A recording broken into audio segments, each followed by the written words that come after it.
ಕಾಂಗ್ರೆಸ್ ರಾಮ ಮಂದಿರದ ಉದ್ಘಾಟನೆಗೆ ಕಾಲಿಟ್ಟಿಲ್ಲ. ಕೇವಲ ದೆಹಲಿಯಿಂದ 1 ಗಂಟೆಯ ಜರ್ನಿ. ಇವತ್ತಿನವರೆಗೂ ದೊಡ್ಡ ಖರ್ಗೆಯವರಾಗಬಹುದು, ಸೋನಿಯಾ ಗಾಂಧಿ ಆಗಬಹುದು, ರಾಹುಲ್ ಗಾಂಧಿ ಆಗಬಹುದು, ಪ್ರಿಯಾಂಕಾ ವಾದ್ರಾ ಆಗಬಹುದು, ಅಯೋಧ್ಯೆಯತ್ತ ಮುಖವನ್ನು ಮಾಡಿಲ್ಲ.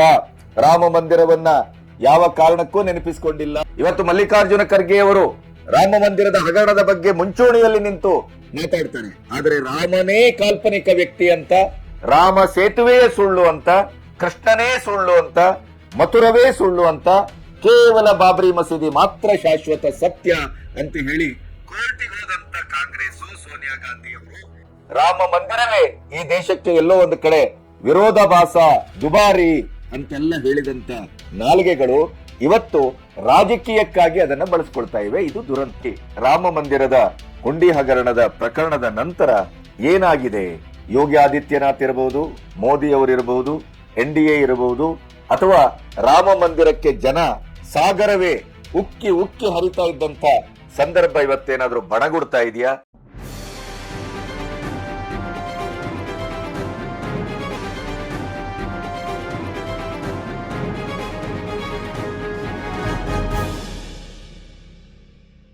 ನಮಸ್ತೆ, ಬಿ ಗಣಪತಿ ನ್ಯೂಸ್ ಚಾನೆಲ್ಗೆ ಸ್ವಾಗತ.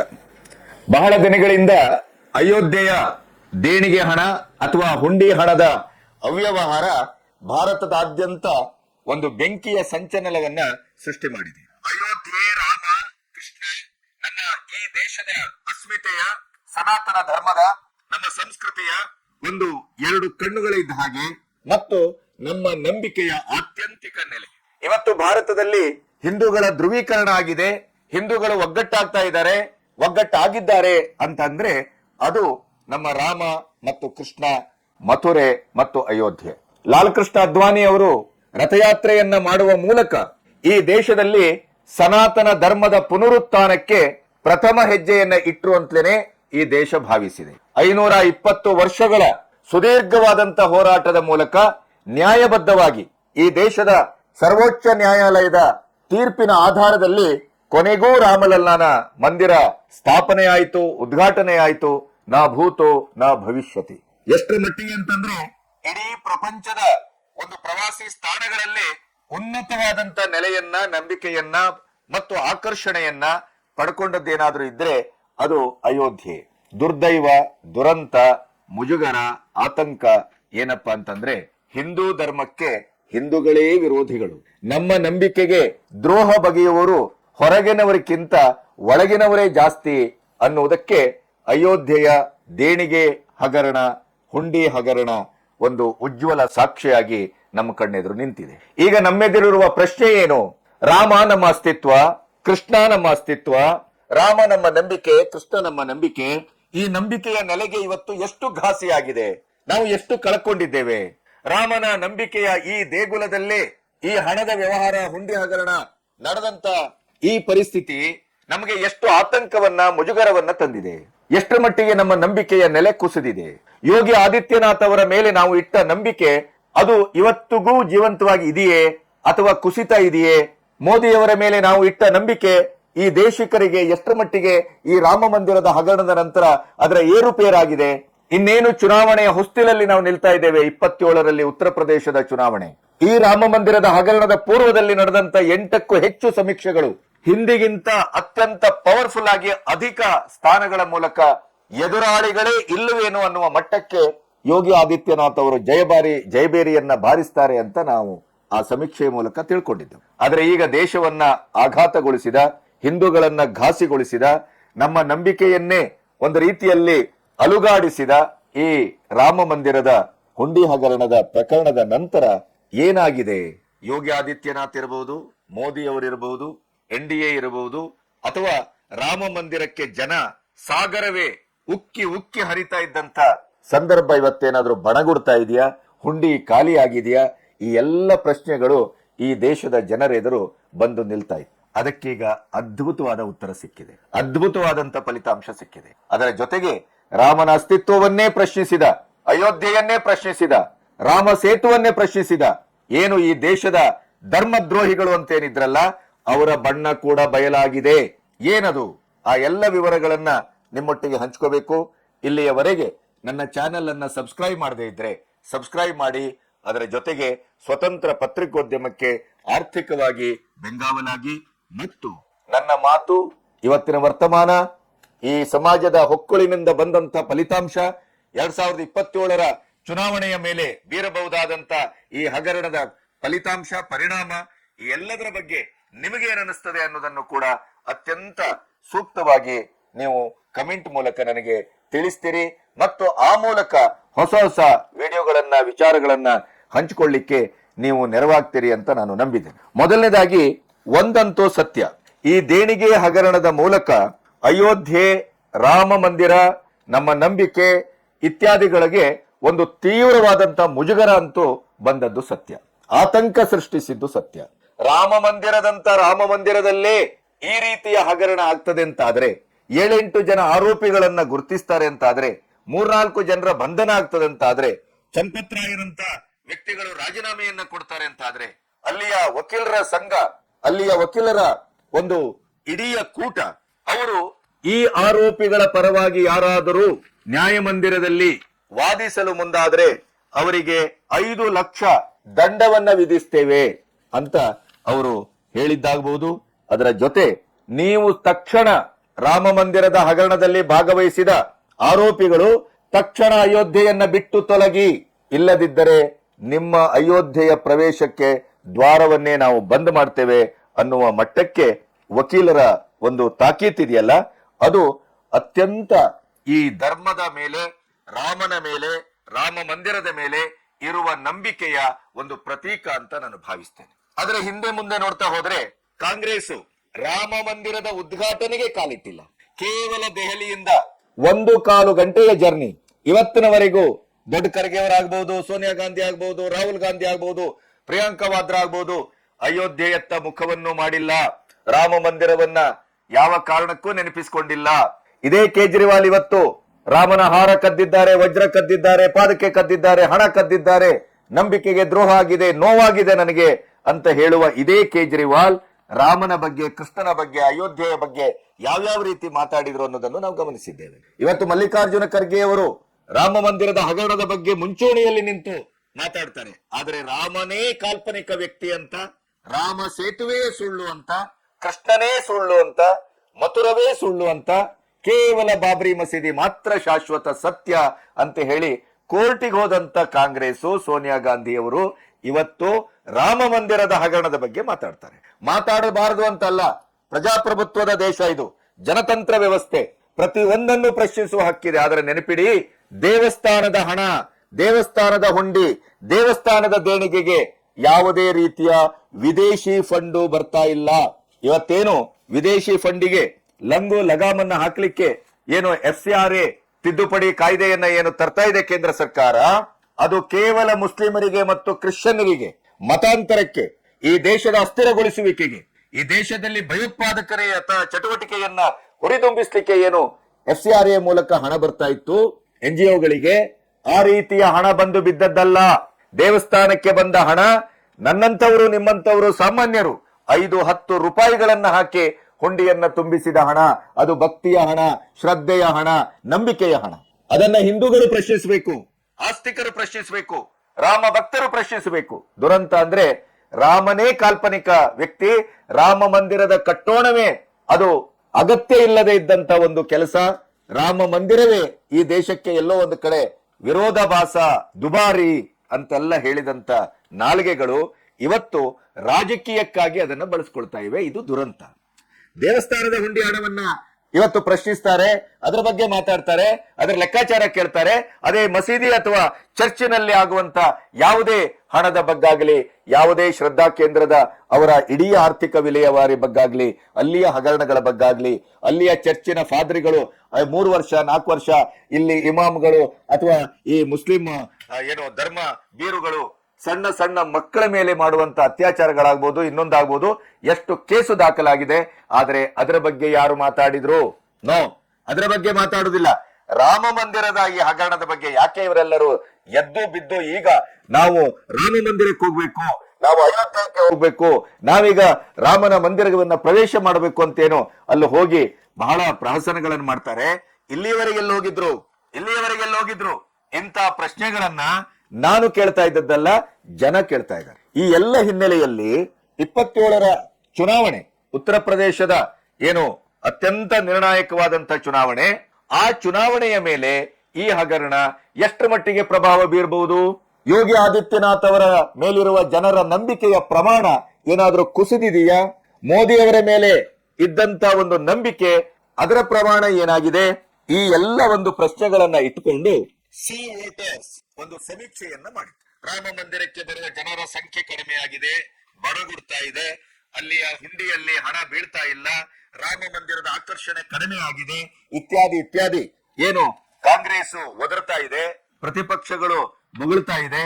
ಏನು ಅಖಿಲೇಶ್ ಯಾದವ್ ನಿಂದ ಹಿಡಿದು ಕೇಜ್ರಿವಾಲ್ ನಿಂದ ಹಿಡಿದು ರಾಹುಲ್ ಗಾಂಧಿಯವರೆಗೆ ಎಲ್ಲರೂ ಎಲೆಕ್ಷನ್ಗೆ ಈಗ ಸಿಕ್ಕಂತ ಒಂದು ಬ್ರಹ್ಮಾಸ್ತ್ರ ಅನ್ನುವ ರೀತಿಯಲ್ಲಿ ಅದನ್ನ ಬಳಸ್ಕೊಳ್ಳಿಕ್ಕೆ ಹೊರಟಿದ್ದಾರೆ.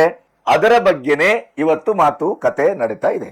ಹಾಗಾಗಿ ಸಿ ವೋಟರ್ ಸಮೀಕ್ಷೆ ನಮಗೆ ಬಹಳ ಅದ್ಭುತವಾದಂತ ಒಂದು ಫಲಿತಾಂಶವನ್ನು ತಂದಿದೆ ಮತ್ತು ಬಹಳ ಬಹಳ ಮುಖ್ಯ ಆಗತ್ತೆ. ಹಾಗಾದ್ರೆ ಆ ಸಮೀಕ್ಷೆ ಏನನ್ನ ಹೇಳ್ತಾ ಇದೆ? ಈ ಸಮೀಕ್ಷೆ ನಡೆದದ್ದು ಈ SIT ರಚನೆ ಆದ ಮೇಲೆ, ಆರೋಪಿಗಳ ಬಂಧನ ಆದ ಮೇಲೆ, ಈ ಎಲ್ಲ ಹಗರಣಗಳು ಏನು ಇಂಚಿಂಚು ಯೋಗಿ ಆದಿತ್ಯನಾಥ್ ಕಣ್ಣಲ್ಲಿ ಎಣ್ಣೆ ಹಾಕಿಕೊಂಡು ನಿಮಿಷವನ್ನು ಲೆಕ್ಕ ಹಾಕಿ ಈ ಹಗರಣದ ಇಂಚಿಂಚನ್ನು ಬಯಲು ಮಾಡ್ತಾ ಇದ್ದಾನೆ. ಅದೇ ನೀವಿಲ್ಲಿ ಜನರ ತೆರಿಗೆ ಹಣ, ಇದು ಭಕ್ತರ ಹಣ, ಅದಕ್ಕೆ ಉತ್ತರದಾಯಿತ್ವವನ್ನು ಹೊರಬೇಕಾದವರು ಕೇವಲ ರಾಮ ಭಕ್ತರು ಮಾತ್ರ. ಆದರೆ ಕರ್ನಾಟಕದಲ್ಲಿ ವಾಲ್ಮೀಕಿ ಹಗರಣ ಇರಬಹುದು, ಅಥವಾ ಇಲ್ಲಿ ಗೃಹಲಕ್ಷ್ಮಿ ಯೋಜನೆ ಹಗರಣ ಇರಬಹುದು. ಅಲ್ಲಿ ಹಗರಣ ನಡೆದಿದೆ, ನಡೆದ ತಕ್ಷಣ SIT ರಚನೆ, ಯಾರನ್ನೂ ಕೂಡ ಸ್ಪೇರ್ ಮಾಡ್ತಾ ಇಲ್ಲ. ಯಾರೇ ಆಗಲಿ ಅವರನ್ನ ಹೆಡೆಮುರಿ ಕಟ್ಟುವ ಕೆಲಸ ನಡೀತಾ ಇದೆ. ಯೋಗಿ ಆದಿತ್ಯನಾಥ್ ಅಂತ ಒಂದು ವೇಗದಲ್ಲಿ ಮಾಡ್ತಾ ಇದ್ದಾರೆ ಆ ಕೆಲಸನ. ಆದ್ರೆ ಇಲ್ಲಿ ಕರ್ನಾಟಕದಲ್ಲಿ ತೆರಿಗೆ ಹಣ ನುಂಗಾಕಿದವ್ರ ಬಗ್ಗೆ ಮಾತು ಇಲ್ಲ, ಕಥೆಯೂ ಇಲ್ಲ. ಅದನ್ನೆಲ್ಲ ಬಿಟ್ಟು ಬಿಡ್ತಾರೆ ಇವರು. ರಾಮ ಮಂದಿರದ ಹಗರಣದ ಬಗ್ಗೆ ಮಾತಾಡ್ತಾರೆ. ನಂಬಿಕೆಯ ಮೇಲೆ ದ್ರೋಹ ನಡೆದಿದೆ, ನಂಬಿಕೆಯ ಮೇಲೆ ಇವತ್ತು ದಾಳಿ ನಡೆದಿದೆ, ರಾಮನ ನಂಬಿಕೆಯೇ ಕುಸಿತಾ ಇದೆ. ಈ ತರದ್ದೆಲ್ಲ ಮಾತುಗಳನ್ನು ಆಡ್ತಾ ಇರುವ ಹಿನ್ನೆಲೆಯಲ್ಲಿ ಸಿ ವೋಟರ್ಸ್ ಮೊದಲ ಪ್ರಶ್ನೆಯನ್ನ ಕೇಳಿತು. ಏನು? ಅಯೋಧ್ಯೆ ದೇಣಿಗೆಯ ಲೂಟಿ ಪ್ರಕರಣ ಎಷ್ಟು 27ರ ಚುನಾವಣೆಯ, ಉತ್ತರ ಪ್ರದೇಶದ ಚುನಾವಣೆಯ ಮೇಲೆ ಪ್ರಭಾವ ಬೀರಬಹುದು? ಅಯೋಧ್ಯೆ ಶ್ರೀ ರಾಮ ಮಂದಿರದಲ್ಲೇ ನಗನಾಣ್ಯ ಲೂಟಿ ಹಗರಣ ನಡೆದದ್ದು, ರಾಮ ಮಂದಿರದ ಶ್ರದ್ಧೆ ಭಕ್ತಿ ಇವು ಏನಾದ್ರೂ ಗಣನೀಯವಾಗಿ ಕುಸಿದಿದೆಯೇ? ಅಯೋಧ್ಯೆ ರಾಮ ಮಂದಿರಕ್ಕೆ ಬರುವ ದೇಣಿಗೆ ಕಡಿಮೆಯಾಗಿದೆಯೇ? ಶೂನ್ಯ ಸಂಪಾದನೆಯೇ? ದೇವಸ್ಥಾನಕ್ಕೆ ಜನ ಬರಲಾರದೆ ದೇವಸ್ಥಾನ ಬಣಗುಡ್ತಾ ಇದೆಯೇ? ಈ ರೀತಿಯ ಪ್ರಶ್ನೆಗಳನ್ನ ಇಟ್ಕೊಂಡು ಒಂದು ಸಮೀಕ್ಷೆಯನ್ನ ಮಾಡಿದೆ. ಜನ ಏನ್ ಹೇಳ್ತಾರೆ? ಇದೊಂದು ದೊಡ್ಡ ಹಗರಣ, ಇದು ನಮಗೆ ಮುಜುಗರ ತಂದದ್ದು ಸತ್ಯ, ಆತಂಕಗೊಳಿಸಿದ್ದು ಸತ್ಯ. ಈ ಹಗರಣವನ್ನ ಕಾಂಗ್ರೆಸ್ಸೋ ಸಮಾಜವಾದಿ ಪಕ್ಷವೋ ಸರಿಪಡಿಸಬಹುದು ಅನ್ನುವ ನಂಬಿಕೆ ನಮಗಿಲ್ಲ. ನಮಗೆ ಭಯ ಆದದ್ದೌದು, ಆತಂಕ ಆದದ್ದೌದು, ಹೀಗಾಗಬಾರ್ದಿತ್ತು ಅಂತ ಅನಿಸಿದ್ದೌದು, ಎಲ್ಲವೂ ಸತ್ಯ. ಆದರೆ ಕಾಂಗ್ರೆಸ್ಸೋ ಅಥವಾ ಅಖಿಲೇಶ್ ಯಾದವ್ ನೇತೃತ್ವದ ಸಮಾಜವಾದಿ ಪಾರ್ಟಿಯೋ ಇದಕ್ಕೆ ನ್ಯಾಯವನ್ನ ಒದಗಿಸ್ತದೆ, ಸರಿಪಡಿಸ್ತದೆ ಅನ್ನುವಂತ ಯಾವ ನಂಬಿಕೆಯೂ ನಮಗಿಲ್ಲ. ಇದನ್ನ ಸರಿಪಡಿಸುವ ಯೋಗ್ಯತೆ, ದಕ್ಷತೆ, ಶುದ್ಧತೆ ಇರುವುದು ಕೇವಲ ಯೋಗಿ ಆದಿತ್ಯನಾಥ್ ಅವರಿಗೆ ಮಾತ್ರ. ಇದರ ಆಡಳಿತ, ಇದರ ಉಸ್ತುವಾರಿ ಇದನ್ನ ಮೋದಿಜಿಯವರೇ ನೋಡಿಕೊಳ್ಳತಕ್ಕದ್ದು. ಇದನ್ಯಾರೂ ನೋಡ್ಕೊಳ್ಳಿಕ್ಕೆ ಸಾಧ್ಯ ಇಲ್ಲ. ನಮಗೆ ಕಾಂಗ್ರೆಸ್ ಸಮಾಜವಾದಿ ಪಕ್ಷದ ಮೇಲೆ ಕಿಂಚಿತ್ತೂ ನಂಬಿಕೆ ಇಲ್ಲ ಅನ್ನುವ ಮಾತನ್ನ ಬಹಳ ಸ್ಪಷ್ಟವಾಗಿ ಹೇಳಿದ್ದಾರೆ. ಇದರ ಅರ್ಥ ಏನು? ಯೋಗಿ ಆದಿತ್ಯನಾಥ್ ಅವರ ಮೇಲೆ, ಅವರ ಅಭಿವೃದ್ಧಿಯ ಚಟುವಟಿಕೆ ಮತ್ತು ಪರಿಕ್ರಮದ ಮೇಲೆ, ಅವರ ಅತ್ಯಂತ ದಕ್ಷ ಕಾನೂನಿನ ಪರಿಪಾಲನೆಯ ಬಗ್ಗೆ, ಹಿಂದೂ ಮುಸ್ಲಿಂ ಅದು ಇದು ಅನ್ನುವ ಯಾವ ಭೇದ ಭಾವವೂ ಇಲ್ಲದೆ ಉತ್ತರ ಪ್ರದೇಶವನ್ನ ಜಂಗಲ್ ರಾಜ್ ಅಂತ ಕರಿತಾ ಇದ್ದಂತ, ಗೂಂಡಾಗಿರಿ ಅಂತ ಕರಿತಾ ಇದ್ದಂತ, ಹಗಲು ಹೊತ್ತಿನಲ್ಲೇ ಹೆಣ್ಣು ಮಕ್ಕಳ ಮೇನ್ನ ಮುಡಿ ಹಿಡಿದು ಎಳ್ಕೊಂಡೋಗಿ ಸಾಮೂಹಿಕ ಅತ್ಯಾಚಾರ ಮಾಡ್ತಾ ಇದ್ದಂತ ಇಂಥ ಒಂದು ಕ್ರೂರವಾದಂತ ಉತ್ತರ ಪ್ರದೇಶವನ್ನ ಸ್ವಚ್ಛಗೊಳಿಸಿದ, ಶುದ್ಧಗೊಳಿಸಿದ, ನಂಬಿಕೆಗೆ, ಅರ್ಹತೆಗೆ ಎಲ್ಲವನ್ನು ಒಳಪಡಿಸಿದ, ಹೆಣ್ಣು ಮಕ್ಕಳು ಹಗಲು ರಾತ್ರಿ ಅನ್ನದೇ ನಿರ್ಭಯವಾಗಿ ವಾತಾವರಣ ನಡೆದಾಡುವ ಬದುಕುವಂತ ವಾತಾವರಣವನ್ನ ಸಿದ್ಧಗೊಳಿಸಿದ, ಗೂಂಡಾಗಿರಿಯನ್ನ ಸಂಪೂರ್ಣವಾಗಿ ನಿರ್ವಂಶ ಮಾಡಿದ, ಅಭಿವೃದ್ಧಿಯ ಹರಿಕಾರನೇ ಆವಿರ್ಭವಿಸಿದ್ದಾರೆ ಅನ್ನುವ ರೀತಿಯಲ್ಲಿ ಯೋಗಿ ಆದಿತ್ಯನಾಥ್ ಏನು ಆ ಗುಡುಗು, ಮಿಂಚು, ಸಿಡಿಲು, ಬುಲ್ಡೋಜರ್ ಇದರ ಮೂಲಕ ಏನು ಅವರು ಕೆಲಸ ಮಾಡಿದರೆ ಅದರ ಒಂದು ಕೂದಲನ್ನು ಕೂಡ ಕೊಂಕಿಸ್ಲಿಕ್ಕೆ ಈ ಹಗರಣದಿಂದ ಸಾಧ್ಯ ಆಗಿಲ್ಲ ಅನ್ನುವಂತ ಸತ್ಯ ಹೊರಗೆ ಬಂದಿದೆ. ಸಿ ವೋಟರ್ ಸಮೀಕ್ಷೆ ಎಂತ ಪ್ರತಿಷ್ಠಿತ ಸಮೀಕ್ಷೆ ಅನ್ನೋದು ನಿಮಗೆ ಗೊತ್ತಿದ್ದಂತ ವಿಚಾರ, ಅದರ ಬಗ್ಗೆ ನಾವೇನು ಪ್ರತ್ಯೇಕವಾಗಿ ಹೇಳಬೇಕಾಗಿಲ್ಲ. ಇನ್ನು ರಾಮ ಮಂದಿರ ಜನ ಬರ್ತಾ ಇಲ್ಲ, ಹುಂಡಿಗೆ ಹಣ ದಕ್ಕತಾ ಇಲ್ಲ, ಅಲ್ಲಿ ಸಂಪೂರ್ಣವಾಗಿ ಜನಬರ ಅಂತೇನು ಕಾಂಗ್ರೆಸ್ ತುತ್ತೂರಿ ಉತ್ತಾ ಇತ್ತಲ್ಲ, ಅದರ ಬಗ್ಗೆ ಜನ ಈ ಪ್ರಕರಣಕ್ಕಿಂತ ಪೂರ್ವದಲ್ಲಿ ಬಂದದ್ದೆಷ್ಟು, ಅದರ ನಂತರ ಬರ್ತಾ ಇರುವಂತದ್ದೆಷ್ಟು ಅನ್ನುವಂತ ಒಂದು ಸಮೀಕ್ಷೆಯ ಸತ್ಯ ಯಾವ ರೀತಿಯಲ್ಲಿ ಹೊರಗೆ ಬಂದಿದೆ ಅಂತಂದ್ರೆ, ಜನ ಜಾತ್ರೆ ಅತಿ ಹೆಚ್ಚು ಜನ ಈ ಸಮೀಕ್ಷೆ ಆದ ಮೇಲೆ ಬಂದಿದ್ದಾರೆ. ಹುಂಡಿಯ ಹಣ ಲೆಕ್ಕ ಹಾಕಲಾಗಿದೆ, ಈವರೆಗಿನ ಎಲ್ಲಾ ದಾಖಲೆಗಳನ್ನು ಅದು ಮುರಿದಿದೆ. ನೋಡಿ, ರಾಮ ಕೃಷ್ಣ, ನಮ್ಮ ಅಸ್ಮಿತೆ, ನಮ್ಮ ನಂಬಿಕೆ, ನಮ್ಮ ಆಂಜನೇಯನೋ, ಈ ರೀತಿಯ ನಮ್ಮ ಇಡೀ ಸನಾತನ ಧರ್ಮದ ಒಂದು ಪಾನಿಪೀಠ ಅನ್ನುವಂತ ಕೆಲವು ನೆಲೆಗಳಿದೆಯಲ್ಲ, ಅದರ ಮೇಲೆ ಈ ಹಗರಣದ ಒಂದು ದಾಳಿ ಅಥವಾ ಆತಂಕ ಅಥವಾ ನಮ್ಮ ಎದೆಗುಂದಿಸುವಿಕೆ ಇಂಥದ್ದು ಒಂದಲ್ಲ. ಸಾವಿರ ವರ್ಷಗಳಿಂದ ನಮ್ಮ ಮೇಲೆ, ನಮ್ಮ ಆರಾಧನಾ ಸಂಸ್ಕೃತಿಯ ಮೇಲೆ, ನಮ್ಮ ನಂಬಿಕೆಯ ನೆಲೆಗಳ ಮೇಲೆ ದಾಳಿ ನಡೆದಿದ್ದೇವೆ ಅಂತಂದ್ರೆ, ಈ ದಾಳಿ ನಡೆದಾಗಲೆಲ್ಲ ನಾವು ಮತ್ತೆ 100,000 ಪಟ್ಟು ಗಟ್ಟಿಯಾಗಿದ್ದೇವೆ. ಅದಲ್ಲದೆ ಇದ್ದಲ್ಲಿ ಇದೇ ರಾಮಲಲ್ಲಾನ ರಾಮ ಮಂದಿರದ ಒಂದು ಸ್ಥಾಪನೆಗೆ 520 ವರ್ಷ ಹೋರಾಟ ಏನು ತಲೆಮಾರು ಅದನ್ನ ಮುಂದುವರಿಸಿದೆ. ಏನು ಹುಡುಗಾಟಿಗೆ ಅಂತ ಭಾವಿಸಿದಿರಾ? ಯಾರೋ ಒಬ್ಬ ಬೇಕೂಫ ಹೇಳ್ತಾನೆ, ಕಾಂಗ್ರೆಸ್ ನಾಯಕ, ರಾಮನಿಗೆ ತನ್ನ ಹುಂಡಿ ಹಣವನ್ನೇ ರಕ್ಷಿಸಿಕೊಳ್ಳಿಕ್ಕಾಗಿಲ್ಲ. ಇಂಥ ಎಡವಟ್ಟು, ಇಂಥ ಒಂದು ಗೊಡ್ಡು, ಇಂಥ ಬುದ್ಧಿಶೂನ್ಯದ ಪ್ರಶ್ನೆಗಳನ್ನ ನಮ್ಮ ರಾಮ ಇರಬಹುದು, ಕೃಷ್ಣ ಇರಬಹುದು, ನಮ್ಮ ನಂಬಿಕೆ ಇರಬಹುದು, ನಮ್ಮ ಸನಾತನ ಒಂದು ಇಡೀ ಪರಿಕ್ರಮ ಇರಬಹುದು, ಅದನ್ನ ಸಾವಿರಾರು ವರ್ಷಗಳಿಂದ ಇಂಥ ಪ್ರಶ್ನೆಗಳನ್ನ ದಕ್ಕಿಸಿಕೊಂಡೇ ಬಂದಿದೆ. ಅದು ಯಾವ್ಯಾವಾಗ ಎಲ್ಲೆಲ್ಲಿ ಹೇಗೆ ಉತ್ತರಿಸಬೇಕು ಅನ್ನೋದನ್ನ ಈ ಕಾಯಕ ಭೂಮಿ, ಈ ಧರ್ಮ ಭೂಮಿ, ಈ ಭಾರತ ಅದಕ್ಕೆ ಚೆನ್ನಾಗಿ ಗೊತ್ತು. ನಾಸ್ಟ್ರೋಡಾಮಸ್ ಹೇಳಿದಂತ ಒಂದು ಅದ್ಭುತ ಸತ್ಯದ ಬಗ್ಗೆ ನಾವು ಸರಣಿಯನ್ನು ಮಾಡ್ಲಿಕ್ಕೆ ಹೊರಟಿದ್ದೇವೆ. ಅದು ಕನ್ನಡದ ಅವತರಣಿಕೆಯಾಗೂ ಬಂದಿದೆ.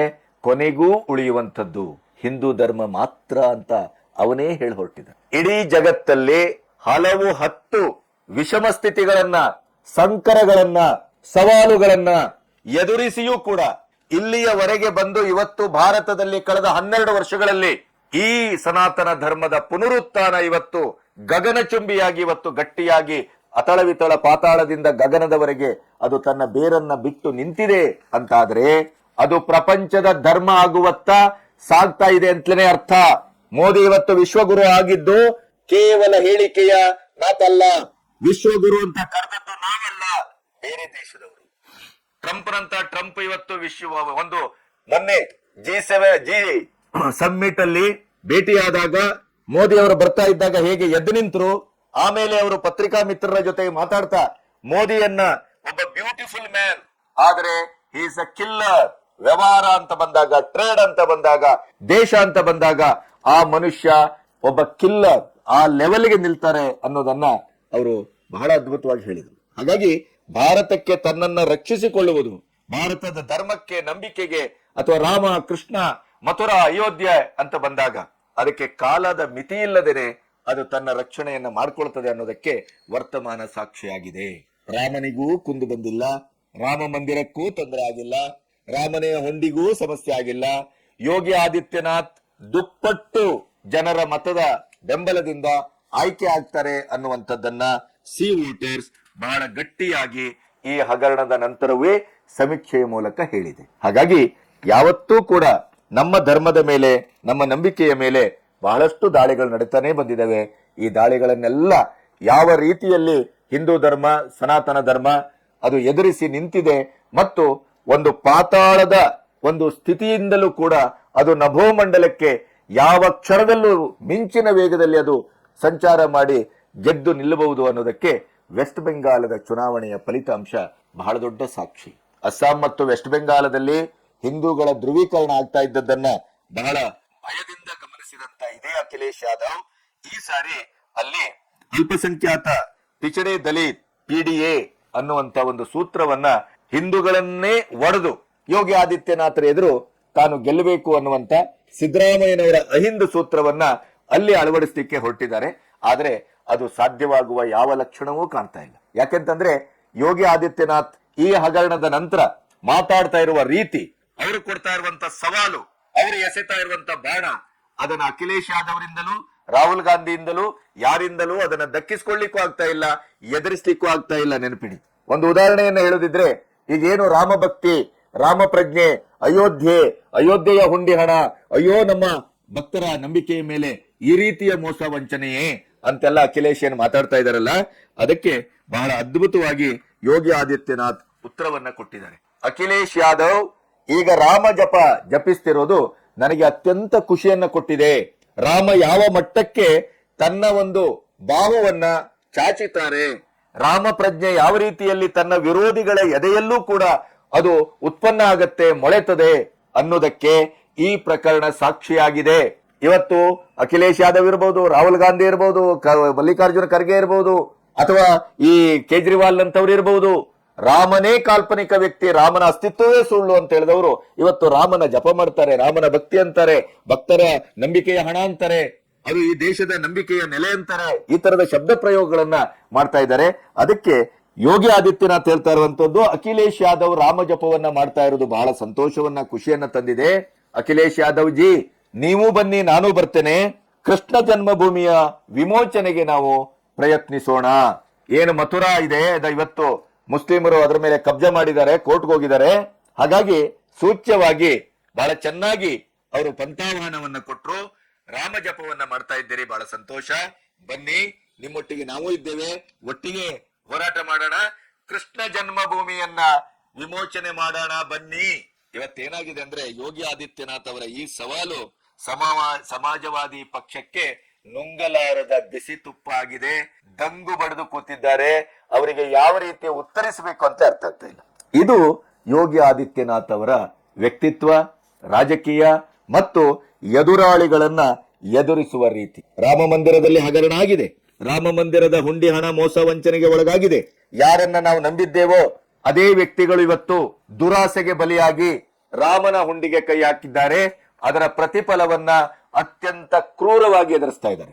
ಯೋಗಿ ಆದಿತ್ಯನಾಥ್ ಮಿಂಚಿನ ಸಂಚಾರದ ರೀತಿಯಲ್ಲಿ SITಯನ್ನ ರಚನೆ ಮಾಡಿ ಈ ದಗಾಕೋರನ್ನ, ಮೋಸಗಾರರನ್ನ, ರಾಮ ಮಂದಿರದ ಹುಂಡಿಗೆ ಕೈ ಹಾಕಿದ ಈ ಲಫಂಗರನ್ನ ಕ್ಷಣ ಮಾತ್ರದಲ್ಲಿ ಅವರನ್ನ ಹೆಡೆಮುರಿ ಕಟ್ಟಿ ಅವರನ್ನ ಕೃಷ್ಣ ಜನ್ಮಸ್ಥಾನಕ್ಕೆ ಕಳಿಸುವ ಎಲ್ಲಾ ಕೆಲಸಗಳು ನಡೆದಿದ್ದೇವೆ. ಅಷ್ಟೇ ಅಲ್ಲ, ಯಾರೋ ಒಬ್ರು ಹೇಳಿದ್ರು, ಏನೇ ಒಂದು ತೊಂದರೆ, ತಾಪತ್ರಯ, ಮೋಸ, ವಂಚನೆ ಅಥವಾ ಯಾವ ಪ್ರಕರಣ ಆದ್ರೂ ಯೋಗಿ ಆದಿತ್ಯನಾಥ್ ಆರೋಪಿಗಳ ಮನೆಯ ಮೇಲೆ ಬುಲ್ಡೋಜರ್ ಹಾಕ್ತಾರೆ.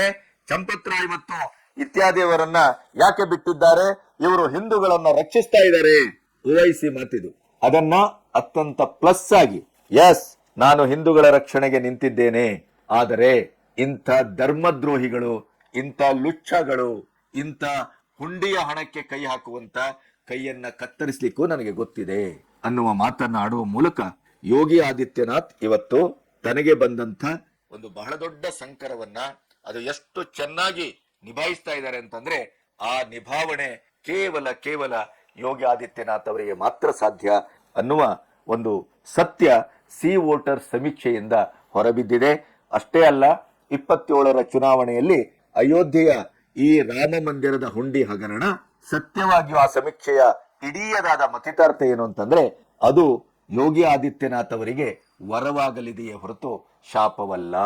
ರಾಮ ಮಂದಿರದ ಹಗರಣವನ್ನ ನಿಭಾಯಿಸಿದ ರೀತಿಗೆ ಇಡೀ ಹಿಂದೂ ಸಮಾಜ, ಸನಾತನ ಧರ್ಮಿಗಳು ಮತ್ತೆ ಕ್ರೋಢೀಕರಣವಾಗುವ, ಆ ಮೂಲಕ ನಮ್ಮ ವೈರಿಗಳು ಯಾರು, ನಮ್ಮ ಹಿತಚಿಂತಕರು ಯಾರು, ನಮ್ಮವರು ಯಾರು ಹಿತವರು ನಮಗೆ ಅನ್ನುವಂತ ಸತ್ಯ ಮತ್ತೆ ಕಣ್ಣೆದುರು ಢಾಳಾಗಿ ಬಂದಿದೆ. ಇವರೆಲ್ಲರೂ ಈಗ ಹುಂಡಿಯ ಹಣದ ಅವ್ಯವಹಾರವನ್ನ ರಾಜಕೀಯಕ್ಕೆ ಬಳಸಿಕೊಳ್ಳಿಕ್ಕೆ ಬರ್ತಾ ಇದ್ದಾರೆ ಹೊರತು ರಾಮ ಮಂದಿರದ ಮೇಲಿನ ಶ್ರದ್ಧಾ ಭಕ್ತಿಯಿಂದಲ್ಲ, ರಾಮನ ಮೇಲಿನ ಪ್ರಭಾವದಿಂದಲ್ಲ. ರಾಮ ಮಂದಿರವನ್ನ ಇವರು ಉಳಿಸುವುದೂ ಇಲ್ಲ ಅಧಿಕಾರಕ್ಕೆ ಬಂದ್ರೆ. ರಾಹುಲ್ ಗಾಂಧಿ ಹೇಳಿದಾರಲ್ಲ, ನಾವು ಅಧಿಕಾರಕ್ಕೆ ಬಂದ್ರೆ ಮೊದಲು ಮಾಡುವ ಕೆಲಸವೇ ರಾಮ ಮಂದಿರವನ್ನ ನಿರ್ನಾಮ ಮಾಡುವುದು, ಉರುಳಿಸುವುದು ಅನ್ನುವ ರೀತಿಯಲ್ಲಿ ಇಂಡಿಕೂಟ ಪ್ರತಿಪಕ್ಷ ಹೇಳ್ತಾನೆ ಬಂದಿರುವುದು ಜನಕ್ಕೆ ಮತ್ತೊಮ್ಮೆ ಅದು ನೆನಪು ಮಾಡಿಕೊಳ್ಳುವಂತ, ಮತ್ತು ಇವರು ಬಂದ್ರೆ ಏನಾಗ್ತಾರೆ, ಯೋಗಿ ಆದಿತ್ಯನಾಥ್ ಇದ್ರೆ ಏನಾಗ್ತಾರೆ ಅನ್ನುವಂತ ಸತ್ಯ ಅವರಿಗೆ ಅರಿವಿಗೆ ಬಂದಿದೆ ಅನ್ನೋದು ಸಿ ವೋಟರ್ ಸಮೀಕ್ಷೆಯಿಂದ ದೃಢಪಟ್ಟಿದೆ. ಅಷ್ಟೇ ಅಲ್ಲ, ಅದು ಸನಾತನ ಧರ್ಮೀಯರಿಗೆ ಮತ್ತು ಹಿಂದೂಗಳಿಗೆ, ಈ ದೇಶದ ಒಟ್ಟು ಧರ್ಮ ಪ್ರಜ್ಞೆ ಇದ್ದವರಿಗೆ ಮತ್ತೊಮ್ಮೆ ಈ ಹಗರಣ ರಾಮ ಪ್ರಜ್ಞೆಯನ್ನ ಎದೆಯಲ್ಲಿ, ಮನದಾಳದಲ್ಲಿ ಅತ್ಯಂತ ಉಜ್ವಲವಾಗಿ ಅದು ಪ್ರೇರೇಪಣಾ ರೀತಿಯಲ್ಲಿ ಹುಟ್ಟುಕೊಂಡಿದೆ ಅನ್ನೋದನ್ನ ನಾವು ಮರೆಯಬಾರದು. ನಮಸ್ತೆ.